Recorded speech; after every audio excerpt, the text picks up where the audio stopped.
Stress is biologically very important. It's a normal part of life, normal part of growth, normal part of development.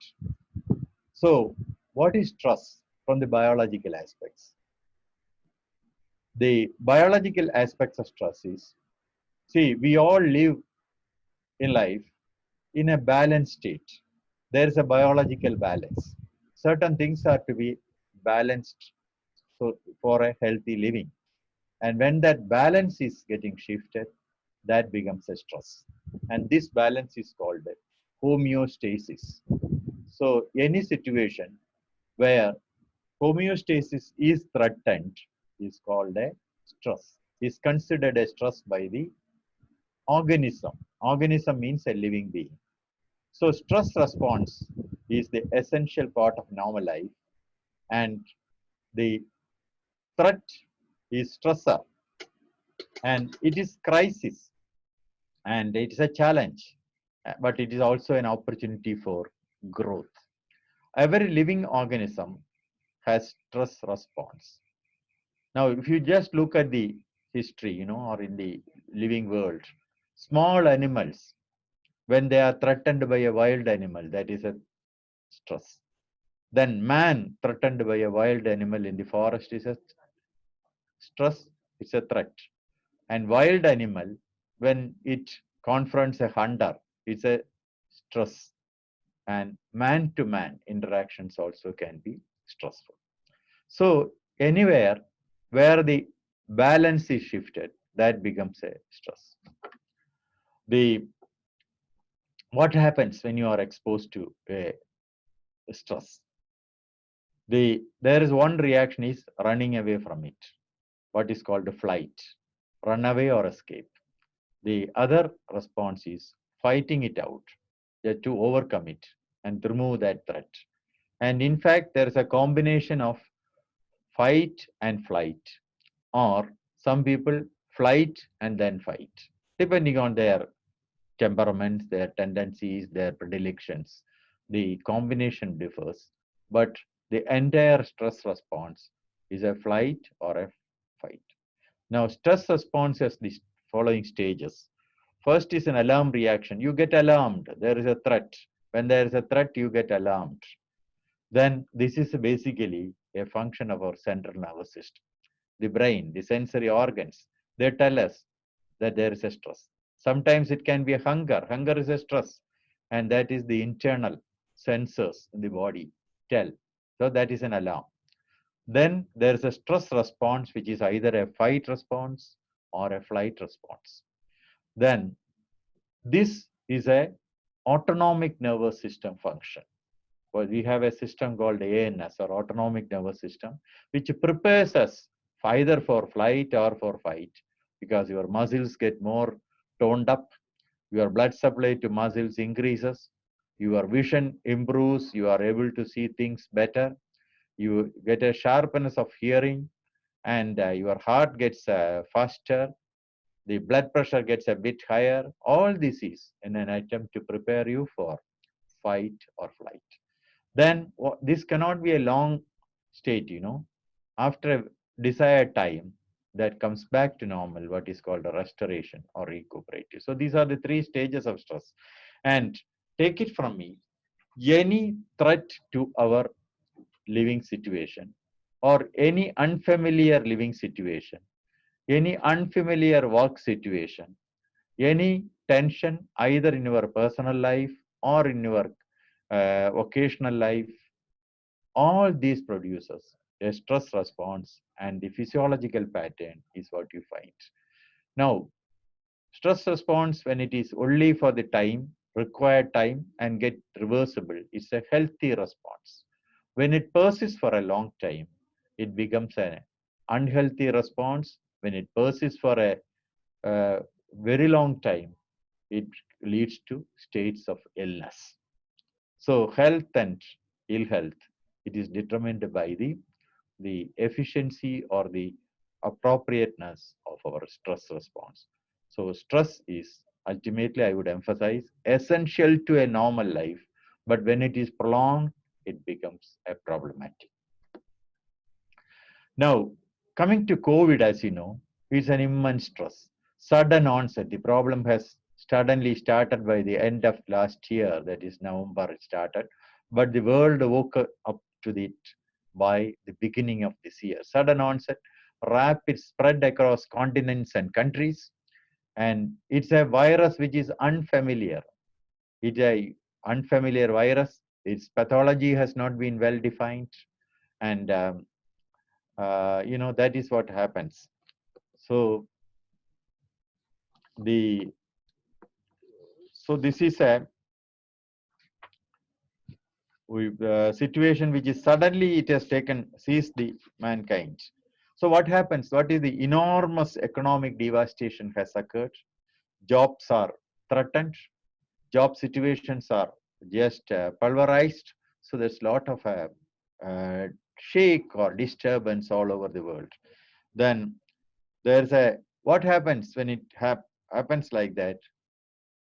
For example, I remember by early May or early March, when these problems occurred, I tried to alert some of people because I was supposed to be participating in about 3 meetings, all are small meetings with 50 to 100 participants.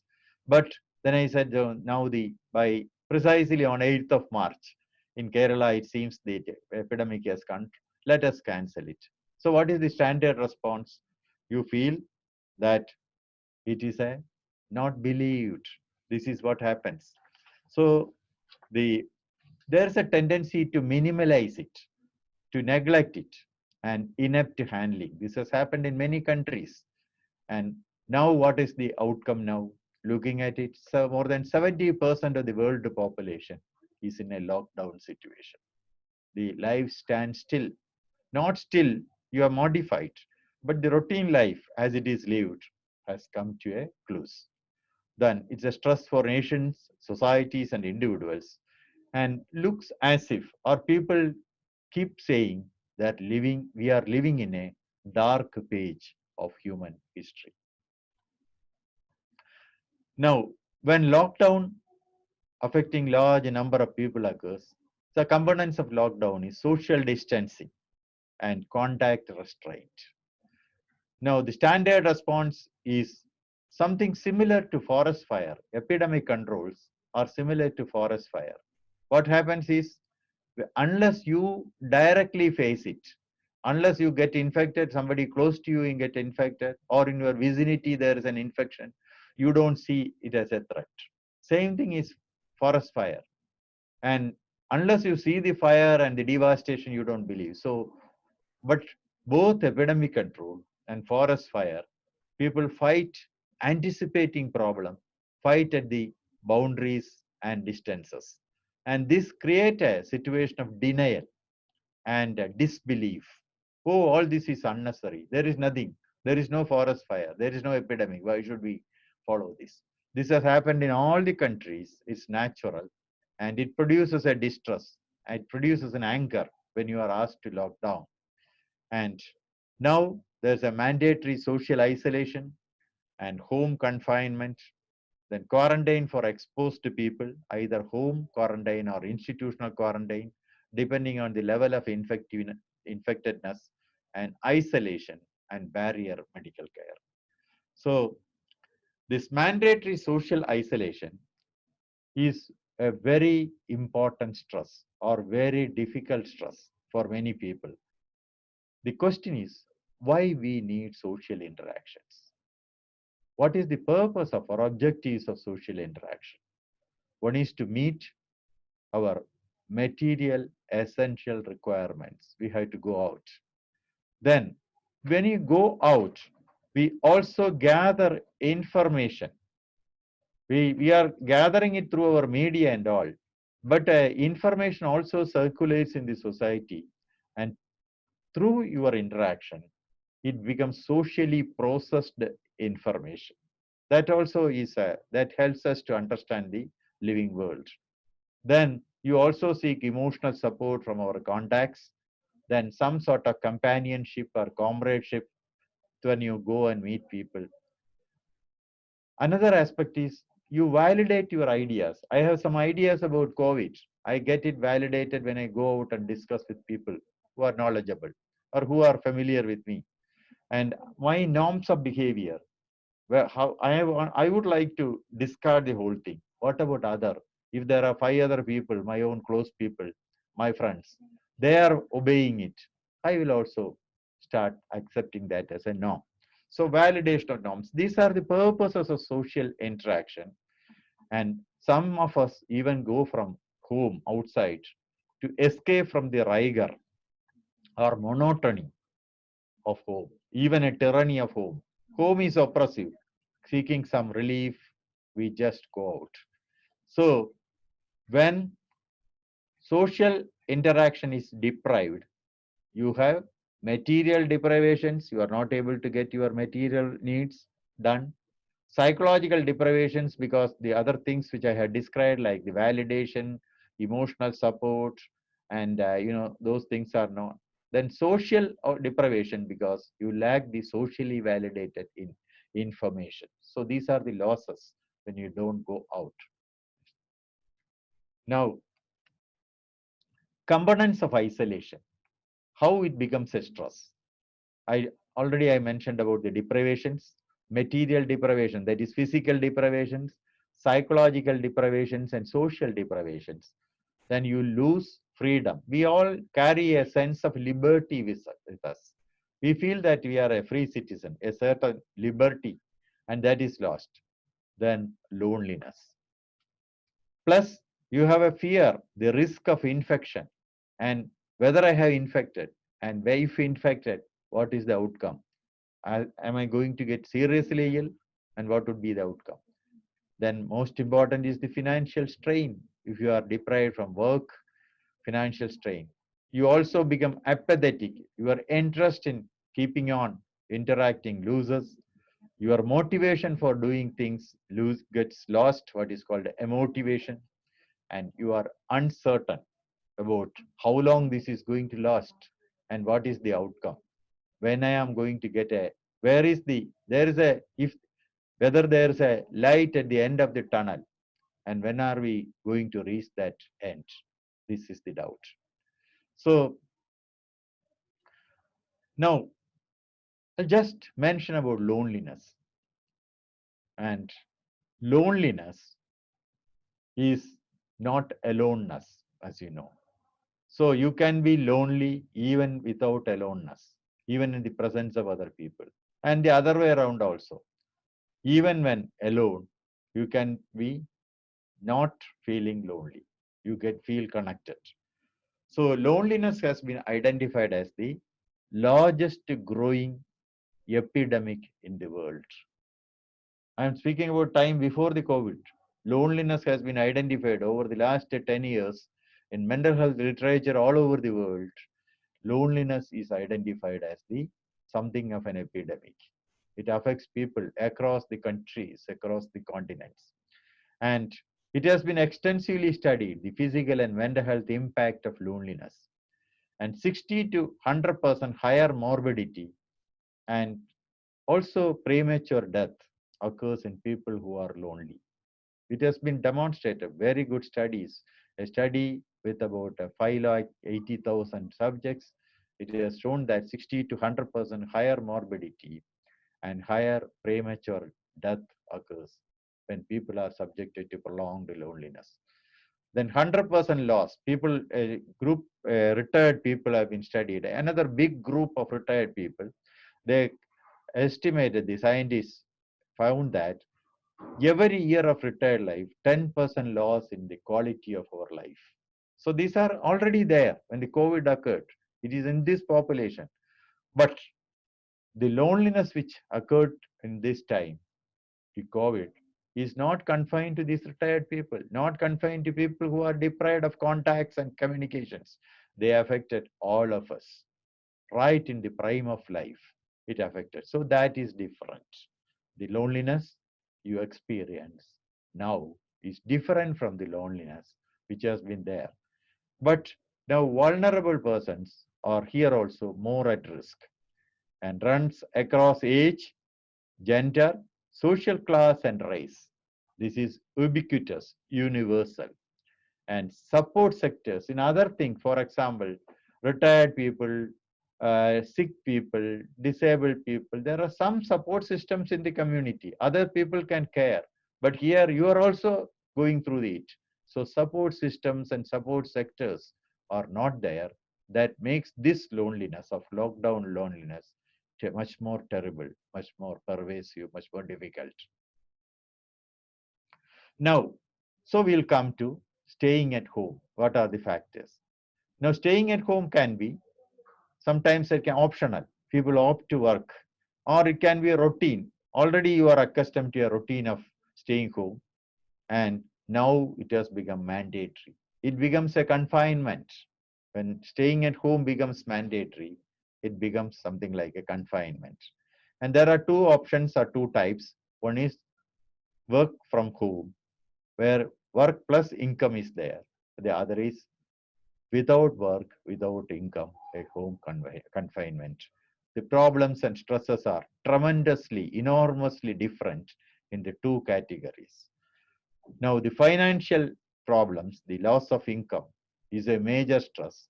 So, such people who are without income, without job, without a vocation during this confinement, for them the biggest is financial. Not just financial, others are there, but financial stresses.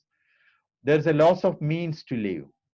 And when means are not there, many people lose meanings. So loss of means and loss of meaning, meaning of life or purpose of life. Many people feel it that way. Then plus you have a luxury of unstructured time, a combination of loss of means, loss of meaning of life, and unstructured time. This is what defines the stay at home. Now, when it is work from home option, it can be either accustomed or optional. It can be partial or flexible, but not at this COVID time. It is mandatory, it is continuous, and it is complete. And then it is abrupt in onset, it is total, and it is rigorous. So that brings additional dimensions of restraint and regulation and feeling of loss of liberty and freedom. Now, what are the problems? Many problems have been identified: boredom, isolation, apathy, and cognitive decline means loss of concentration, disturbances of memory, and distraction. Such problems have been identified. Now, your task when you are staying at home is to organize. First, you have to organize your time, the schedule of work, and the work breaks. The second is you have to organize the workspace at home in a optimal way. And then third option is it has been shown that many people work at home is a pajama job situation. You work in your pajama, it's totally informal. It has been shown that sometimes that punctures your efficiency and detracts from the output, work output. So it is not recommended. Some sort of functional formalism, some functional formal is ideal for an optimum work output. Then you have to coordinate your work desk at home, then the home activities and your personal activities. This three-pronged approach where you balance and coordinate, that is required. Now, work stresses in the work from home continues. That is isolation and loneliness. I already mentioned how loneliness is not the same as aloneness. Then what happens in the loneliness in work from home? A lack of face-to-face environment, and because that affects the work as well as the quality of your mental state. It has been recognized, some sort of face-to-face contact. So you have to, solution is you have to connect with your peer group, your managers, and the connection can be related to work, but plus some non-work connectedness also has been recommended. You can customize your workspace. There are suggestions like a little bit of individual workspace plus co-space, or you can innovate your workspace. These are the ways in which you break the monotony of space. Then shared and group activities. Many activities you can, because in work you can share, But non-work also, there can be 1 or 2 slots a day where you communicate, you are in touch with the. Then third, I would even suggest that some activities which are extra, for example, the corporate social responsibilities done as a separate module in many of what I understand is. But this is something in which a little more participatory shared CSR activities may give you a feeling of belonging to the organization. Then from the management side, from the employer side, productivity has been studied. Many people say it goes up. Some people say it is just unchanged. And there are even studies showing that work from home, sometimes the productivity comes down. The next dimension is what is called creativity, innovations. And most of the studies have shown that innovations come down. In fact, there are some very, very outstanding management experts who analyzed the present situation and said 2020 is going to be a year of innovation loss. Now, interventions. The one of the greatest stress which came to the mental health field or all over the world in the political field, economic field, everything is the World Trade Center 9/11. In the mental health impact of this has been extensively studied. And that was the time when a new term came into our behavior science, what is called psychological first aid. Another term is psychological immunization. You strengthen yourself to handle these stresses. And this is what I am trying to just introduce to you. It is not just professional counseling, the pakka professional counseling or the full-fledged scheduled psychotherapy. But before that, there are a number of things, the preventive and early interventions one can do when you are confronted with the stresses. And there should be a most important is have a realistic plan and realistic preparations without a overburden of your work from home. Then you have to pace your work, you have to pass your work, and you have to punctuate your work. This is what you have to learn.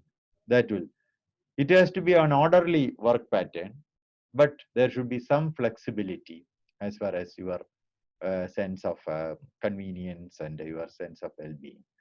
But coordinate, as I mentioned already, coordinate with the home and your personal, but do not mix it. Do not mix it completely. It both suffers. Now, few things about intervention. You are preparing yourself to handle the stress. First is you need comfort. Then you have to collaborate with the people, other people in your home. Then communicate. You have to connect. You have to create means express yourself, your own talents. You try to express. Then all this you consolidate into a schedule and pattern.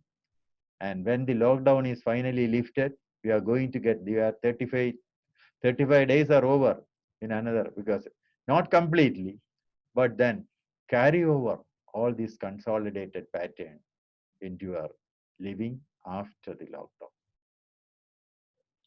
Now, comfort, what is it is?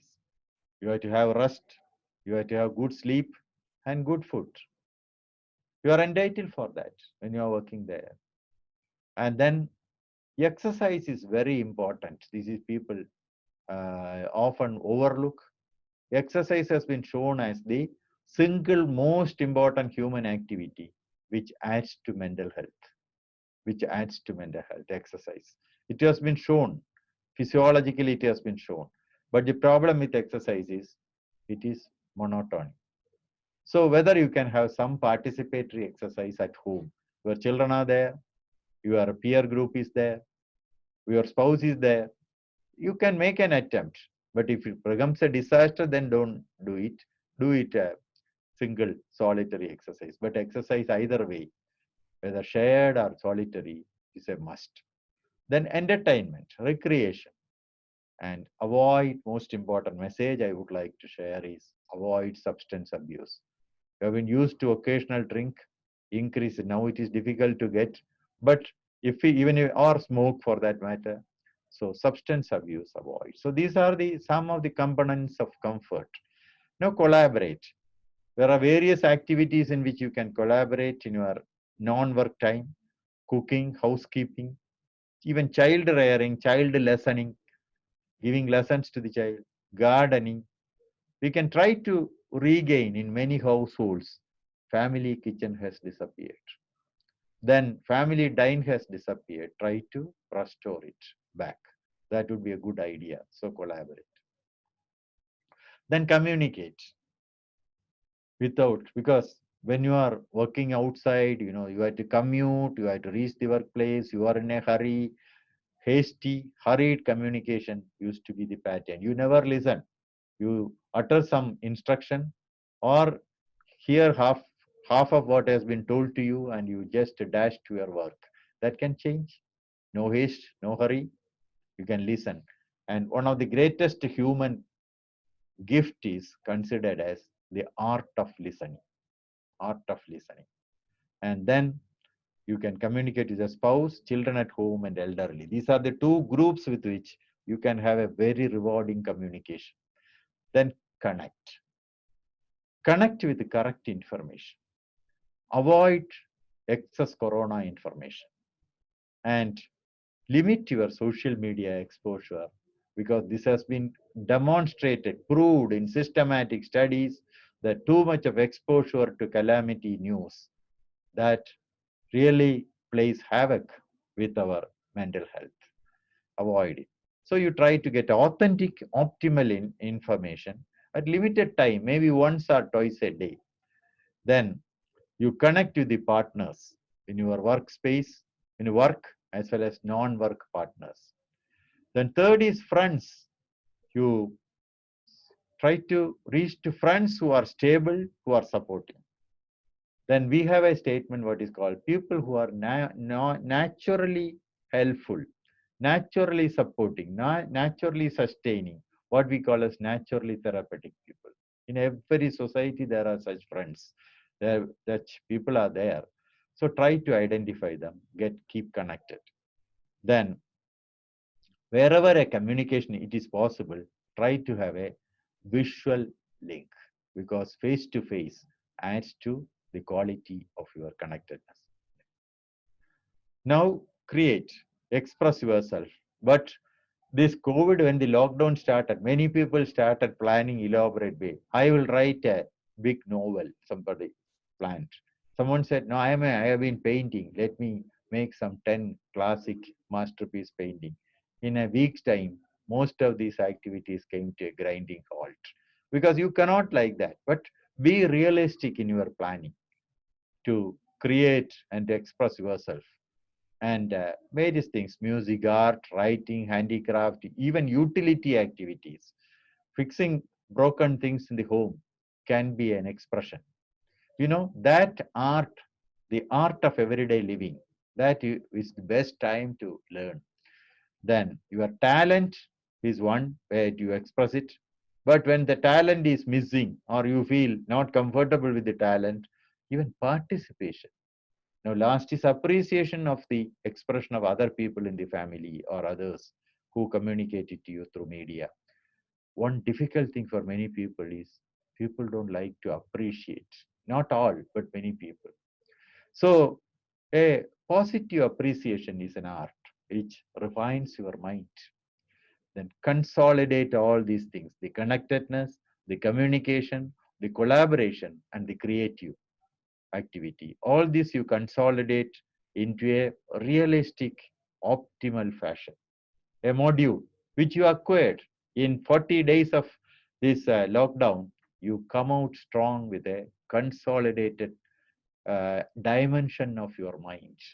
And then you carry over that the post lockdown period and carry this into your life thereafter. In which case, lockdown doesn't become a disaster or a nightmare. It is a precious opportunity life or the virus has thrown to you. So you have to have an order in your life. You have to have a balance in your life. You have to have a sense in your life and a harmony in your life. These can be imbibed and incorporated into your lifestyle post lockdown. Now, intervention, I have described the various aspects of it. Now the measures are recreation, I have mentioned. Interest has to be there, involvement and participation. Then relaxation is something emphasized, that is yoga and other relaxations. Then there is a technique of relaxation which has been going wild currency, what is called the mindfulness or meditation. See, many people say their brand of relaxation is the best. The others are not up to it. I am a physician, I am a behavioral physician who have found that when practiced correctly, honestly, regularly, and earnestly, most of the relaxations or most of these meditation techniques, they give almost comparable benefits. So point is you learn it well and do it properly. Now relationships, as I mentioned, supporting and enriching relationships you try to develop. Then many people ask me whether religion helps, whether spirituality helps. Again, I would say it is helpful to attenuate distress and suffering for people who know how to handle it. But if you become punitive, uh, I don't follow the ritual correctly, so I am going to be punished. If you have a punitive mindset, then it can become problematic. But by and large, a spirituality can help.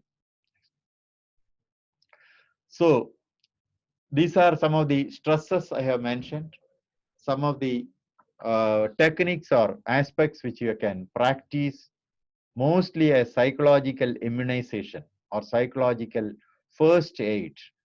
And 80 to 85% of stressors are well handled, resolved with these approaches.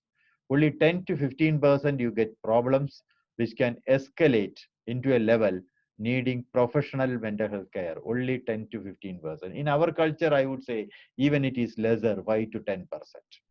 Then predisposing variables are there in whom it gets escalated. Original personality itself is problematic. Narcissistic persons, people who have a lot of self-love, they find it difficult to accept some of the conditions of this, of any adverse conditions. Rigid people who are personality-wise unprepared to change. Then suspicious people, these are the personalities who find it difficult. They may not adjust well, they may escalate into problems. Then existing mental health problems, already existing depression, already existing psychosis or substance abuse disorders, they are prone to suffer. Then dysfunctional families. Family is supposed to be the stabilizing for many people, because now there's a lot of statement about increased domestic violence at the time of lockdown. I am not a subscriber to this view, but probably there is a truth also in it. There are little bit of dysfunctional families, problems can escalate, individual problems and the family problems. Then recent major life events, suppose you had just now had a grief, a bereavement, a loss of job or something, some job position or something, and then a lockdown comes, you can get a little more difficult. So these are the outcome variables, and the percentage is only 10 to 15% who need a higher mental health care. Now, the mental health disorders, briefly, I will tell you. When it becomes escalated, what are the mental health disorders? Emotional disorders like anxiety disorders, generalized anxiety, phobia, panic, fear. Then you can also obsessive compulsive disorder. Already, if it is there, it can increase. Then depressive disorders, there are various types of depression, reactive or major depressive type of depression. There is a emotional disorder, what is described as numbness. You don't feel anything. Everything becomes, you get frozen as a human being. That is called a numbness. Then other mood disorders like irritability, anger spells, dysphoria. Dysphoria is a moodiness, sudden change in mood, Then hypomania or mania even. So that is the mood disorders. Then you have cognitive disorders like lack of concentration, forgetfulness, absent-mindedness, and what we call as loss of executive functions. Because to carry out executive functions, you need some mental faculties. Your attention has to be good. Your mindset has to be available for the required duration. then you should have the flexibility to shift the mindset, keeping some aspects of the previous mindset into your mind. That is called executive function. This can be affected. Then other syndromes like hysterical dissociation, depersonalization, and even post-traumatic stress disorder, where you just break down into a severe anxiety or psychotic state with flashback phenomena and things like that. Now, behavior disorders, where external behavior also gets changed, you become apathetic, your motivation gets lost, what is called emotivation. You become dull and sluggish. Your energy is lost, what we call as anergia. Then sleep disturbances of various types, appetite disturbances. It can be reduced appetite usually, but there's a group of people who overeat when they are stressed, increased appetite. So weight also can go either way. Usually it's a loss of weight, but it can be an overweight. Then loss of libido. Libido is the sexual energy or the sexual interest and sort of energy that can have a generally lost. Then even your self-care can suffer. You can become hyperactive, you can get delusional and even psychosis, much less, which is much rare. Now, finally, all these problems can escalate into external behavior disorders like defiance, the authority is questioned, dereliction of duty, and failure in role performance. It affects your work. Then discord in work situation, discord in family, disruptive behavior, you create disturbances in the atmosphere. DSH is deliberate self-harm or suicidal behavior, and sometimes even a runaway reaction. And some of them even will give a paper, what we call as an abrupt resignation. So this is the extreme of behavior disorder, which can start from an emotional disorder and grow into a great problem. But I emphasize this point to you, all of you friends, that this happens only in a small minority of cases if you handle the other things on the lines which I have tried to mention. Now, we are 35 days past. Another 4-5 days we are getting opened. May not be completely, but significantly. You do it cautiously. In Kerala, we are going to do it cautiously and in a calibrated way, step by step. But still, it is going to be an open up. Lockdown, the opposite of lockdown is open up. So when you open up, what can happen? You rejoice, you rebound with energy and activity. Then what can happen? There can be relapse. What relapse? Relapse of the virus, the relapse of infection, or relapse of wrong patterns of behavior which you have been carrying all along. Both the relapses are bad from the mental health perspective. From the health perspective, virus relapse is bad. From the mental health perspective, even if virus is gone, if you go back to the sort of unhealthy patterns of behavior, which all of us carry, that would be a bad relapse. So you have to have a restraint. You have to do it in a responsible way. Now, lessons of lockdown you try to carry with you. The lessons of social distancing. It is not social distancing. What is happening is a physical distancing, but social relatedness. You have to make it that way. Physical distancing, but social relatedness. This is we can cultivate it. Then hygiene lessons, hand hygiene, breathing hygiene, and touch hygiene. Another important lesson I would say is waste handling. Minimize your waste you produce and handle it properly. Waste handling. And finally, if you ask me, I would say some moderation you can try to learn. Moderation in our food habits. There can be differences because there are people who say food is the most important thing in life. Anyway, differences in food habit. Then, I mean, moderation in food, moderation in fuel, moderation in fun and frolic. You try to regulate it where crowd can be contained. Then even festivities. So food, fuel, fun and festivities or festivals you try to do in moderation. Now, not just a release of curves and restrictions, but it's a release of whole thing.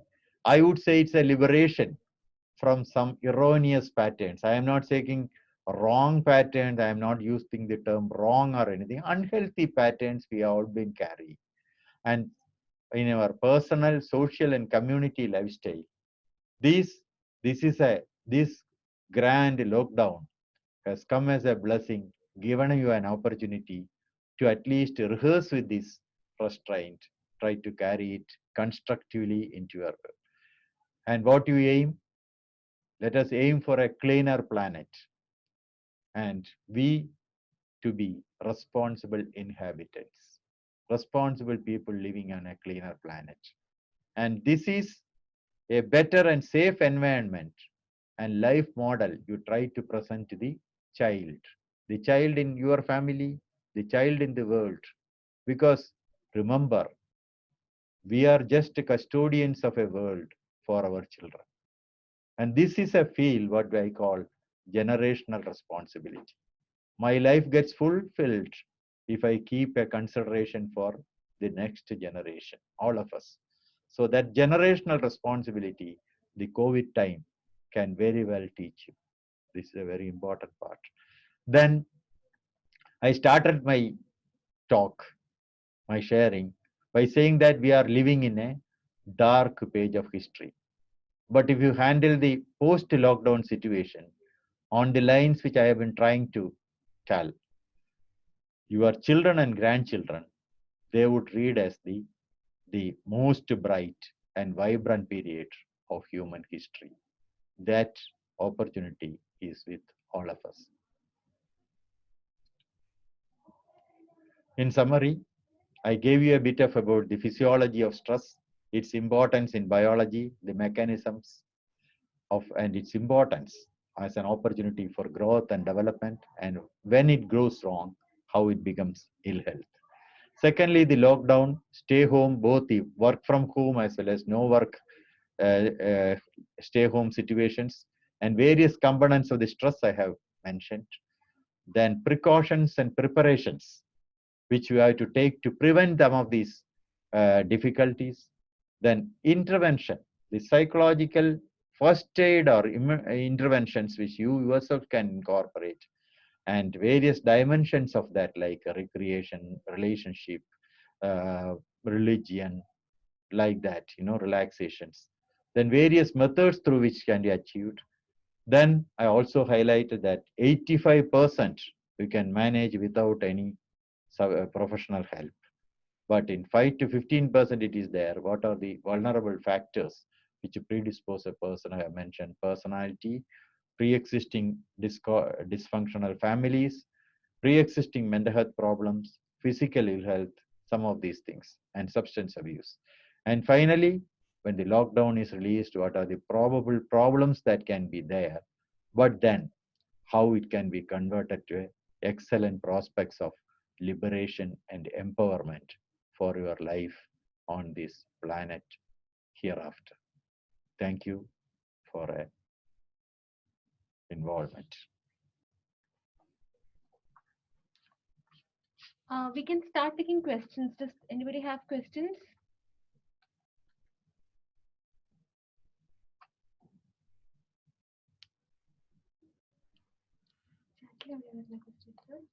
മതി വരുമല്ലേ? അതൊന്ന് പറഞ്ഞാൽ മതി, ഞാനങ്ങ് പറഞ്ഞോളാം.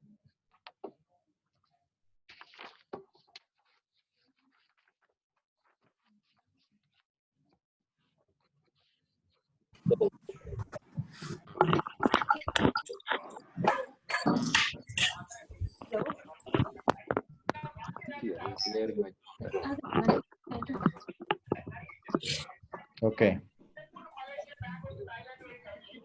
Guys, you can start asking questions. Is it off? Yes. Okay. If there are questions or comments, we'll share.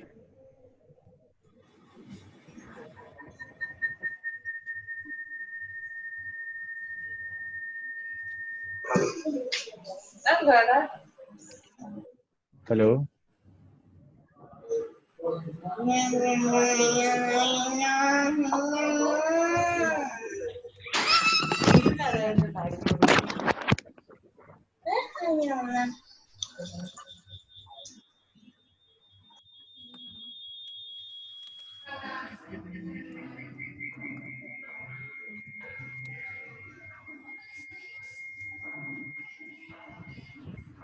Guys, if you don't have questions, then you'll wind up. Mute ചെയ്യാത്തോണ്ടായി ഇതില്.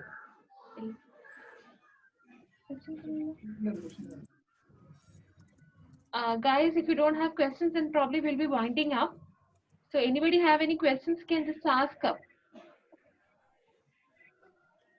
So any questions on either the problems, the stresses of lockdown experience, or the mental health disorders which can subsequently develop?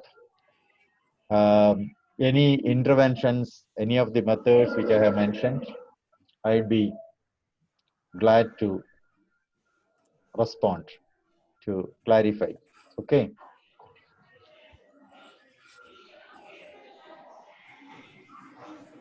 മലയാളത്തിൽ പറയണോ?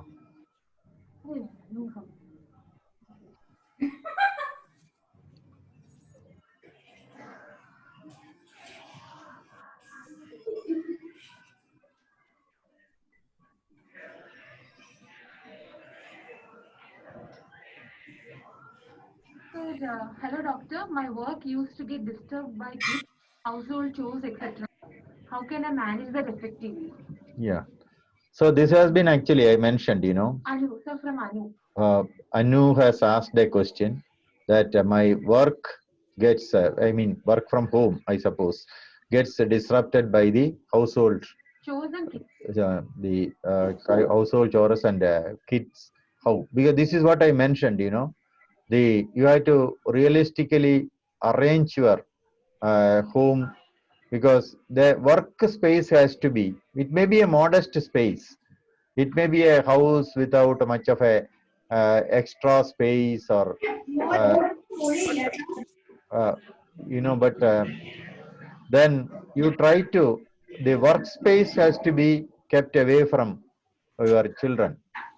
Because once you communicate, you discuss with them that now this is very important that I work without any interference and intervention, then probably, and small kids, there may be a problem, but then the other adult members in the family will have to, because I understand there are families where small kids are there. There is a difficulty because schools are not there, the summer school activities are not there. It really gives a difficulty. But try to, when it comes to it, if you are able to involve the or recruit the help of other adults in the family and tell them. So adjusting your time slot as well as your workstation, that's what I emphasize this point. We can never mix these two in a positive way, because after some time the work will definitely suffer. And when you mix these two things, it is the work that gets suffered first, because that is where you are solitary, and a solitary activity suffers more than a shared activity. That is the human principle, the human situation. So you see that you define your workspace in an appropriate way, and define your work time also, and ensure the help of somebody to keep your and you handle your morning, give time separately for your domestic chores as well as for your, okay. I hope I have clarified. Question. Hello doctor, how do we get over the constant feeling that we are not able to give our best? Which thoughts? Demotivating thoughts. About work. Yeah, Shiny, Shiny. The question by Shiny is, because this is a situation we are unfamiliar. That's what I said. When if you are used to this work from home, then probably you have already got into a track for that. But now it abruptly happened, and you are not, because normally in workstations it has been shown that people derive a lot of stability when they are in the company of their peer group and colleagues in your workstations. You may not be interacting with them all the time, you may be concentrating, but that type of what we call as, we psychologists or psychiatrists, we speak about what is called the fringe attention. In the fringe, there are others who are working. And when it is absent, the entire thing, there is a tendency for these extraneous thoughts coming and interfering. But this is only by discipline, only by sort of a, you can use some of the techniques like some sort of a breaks for about for 10 minutes of work, take 1 or 2 minutes breaks initially. But after some time, that is then the motivation is again, because you are not sure whether your work is fully appreciated, your output is up to the mark, and you don't get a feedback. When you are in the shared workstation, you get some sort of a feedback. But after some time, this is something where you can have a work related interaction with your peer group, maybe a 1, 2 or 3 times during the course of a day, and 1 or 2 times with your supervisors or managers. This, the in your institution, your company itself can devise methods of keeping you involved, and that is one way of overcoming. But then it's a question of time, get accustomed. It's a certainly it is possible to come back to the track with an effort and with an interest. Okay then. So Satish is asking, if we keep our kids away during work, how will they feel and how will they take it? Will it mentally affect them? The that depends on how you brief them. See, we most of us underestimate the under comprehension or the sensitivity and even the sensibility of our kids. If things are properly explained, the most important is you have to tell them that just as Papa is going to office, now the office is here. So office is a place where Papa has to work. Most of the children, except the very small toddlers and all, are children who are already brought up like that, who are already having a tendency to disrupt everything. Then it becomes a problem. But most of the children, if you brief them, and before you arrange your workspace, this is a place where such and such times I will be there and you cannot come. So coming to how they will you do not overestimate the impact of frustrations. For example, the child is frustrated, whether that will affect is not much, because if you give him enough of care, attention, and participation outside working hours, this can be compensated. I don't think a child is going to grieve for just for some little bit of denials or little bit of discipline. So I don't think there is a serious problem if you brief the child. Children are, they are capable of understanding, most of the children. So somewhat similar question by Rajiv. How to handle the stress for children at home during the COVID situation? See, this is a task which becomes difficult when you are working from home. Already a child is a sort of a disturbed child, a disruptive child. Definitely you will have to bank on the help of some other adult member. That is the only way of doing it. Otherwise, you have to. It's a sounds cruel and unscientific or barbaric even, that you have to limit the child's entry to your workplace physically. But better option would be to have another adult member who is your friend or relative who can just, in spite of lockdown, whether they are capable of coming and being there, or some sort of arrangements. Unfortunately, the children group activities in summer vacation, those things are absent now. But this is a problem with some households, with some children. But you have to devise your own intra-family arrangements to take care of these children during your work start. I think that is the only way of doing it. So from Anjali, hi doctor, my Okay. hobby is reading, Okay. but nowadays I am not able to concentrate on what I am reading. Yeah. What should I do? Yeah, this is something very, very common. I would say I would have come across at least 2 or 3 dozens of people who shared with me this particular feeling. That is, when 21 days of COVID was announced by the Prime Minister, people brought uh, loads and loads of books from library or from bookshop to finish reading. They even in the Facebook and all or WhatsApp they said, today I have read the outline of Western history. And in next 2 days, I am going to read about history of Americas like that. But after about 1 week, the whole thing came to a, that is how it happens. And many people said, I'm going to write also. But these things have, this is natural because most of your reading or your self-involved activities optimally happen when you have other things to do also.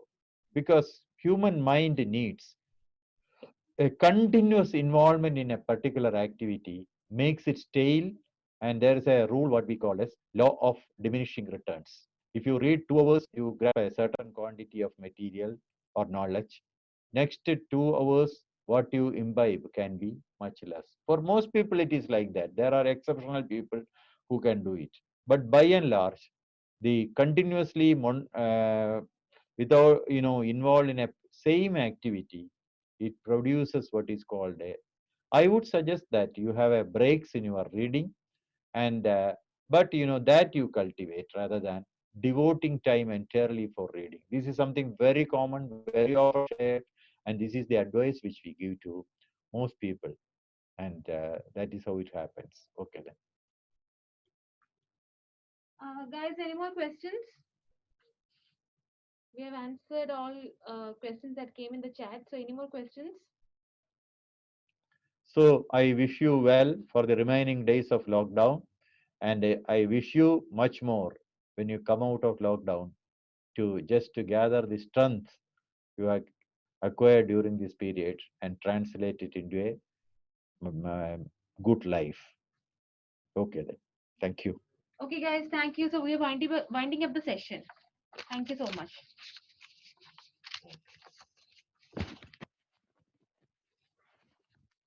Was it?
Nice.